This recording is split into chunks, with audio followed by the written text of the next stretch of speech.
All right, good evening, guys. A little bit of history on the times I've been racing. A friend of mine took me to my first race at Indianapolis in 1987. Actually went over to watch Pro Stock Motorcycle, and we stayed for the whole race, which is the marathon, and got to watch Scott Coletta warm up his funny car. And he was pitted in the grass, and you could have rubbed the tire with your hand with that.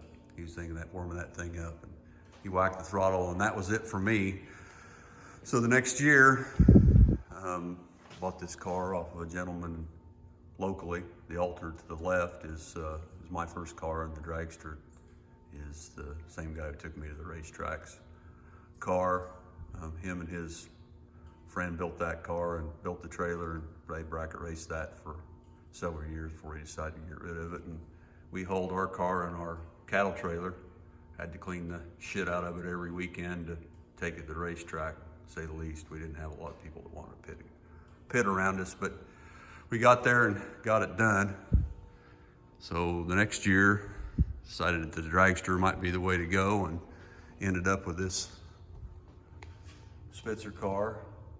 It ran 550s with the same engine that the Alter had in it, but we'd worked on the cylinder heads and got a little more compression and flow, and it ran 620s in the Alter, so we were gaining.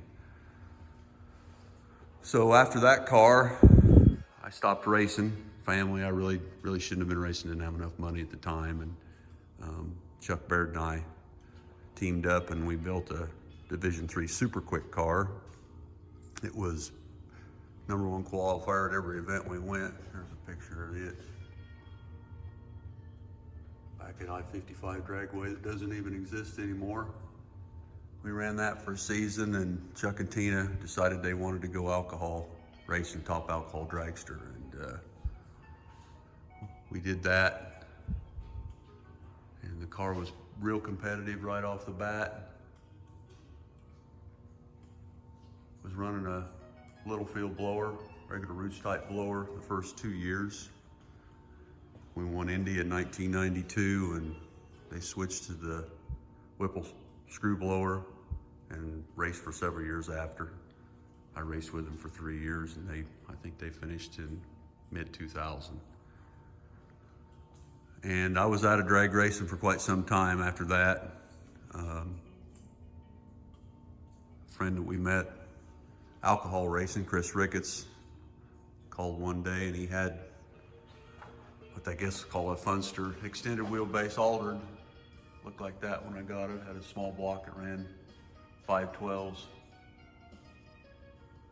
in the 8th mile. And shortly, 3 years after that, Tom Kirkbright and I teamed up, and we put his blown small block in the same car, and Chuck repainted it. We ran that for 5 years, from 2010 to 2015. It ran at its best mid 530s on 30% nitro, and we just had a blast with it. It was #1 qualifier at a lot of races, and we went all over the place. I decided that I wanted to try to work on a nitro car, and I talked to a good friend of mine, Joe Hass, and he introduced me to the Lawson family, John and Lisa Lawson and Lawson Family Racing, and he drugged me up to Martin, Michigan 3 years ago, and I've been helping them ever since, and it's just been a great experience. There's the two cars. It's John's Runaway on the left, and the old Pro body green car on the right. And I was able to license in that car the fall in Joliet last season. And we were in the process of building the third car this winter, with a fourth car coming with a 1957 body on nitro.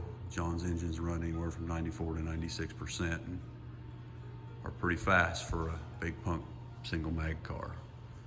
They had a catastrophic fire in the first week of February, and it was pretty much a total loss. There were some engine pieces left over.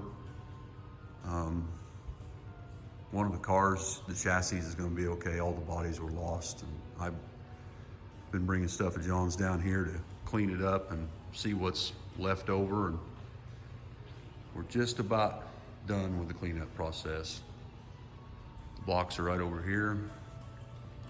Rocker arms there to the left.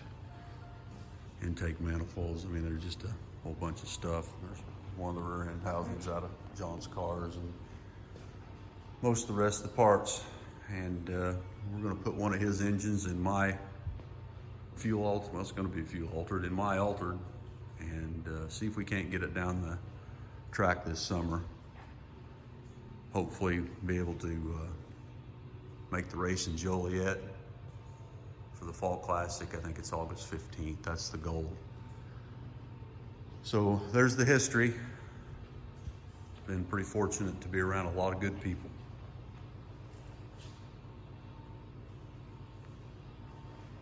It's just been a pleasure. So we're gonna see if we can send that bad boy down the track and maybe do some racing in 2021. If you're interested, you can follow our Instagram page at Dub_3816, and I'll continue to do these videos. Thanks for watching.